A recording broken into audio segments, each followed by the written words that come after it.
Mga kapuso, paalala po, maganda po muli sa maulang panahon ngayong araw ng Martes. Ayon po sa Pag-asa, asahan na po ang malalakas na ulan sa Zambales, Bataan, Occidental Mindoro at sa Palawan.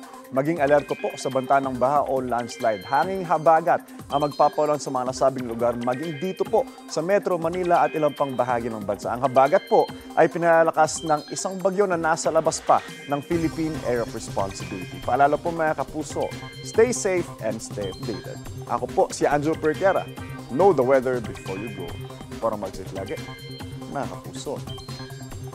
Kapuso, huwag magpapahuli sa latest news and updates. Maging una ka sa balita at mag-subscribe sa YouTube channel ng GMA Integrated News.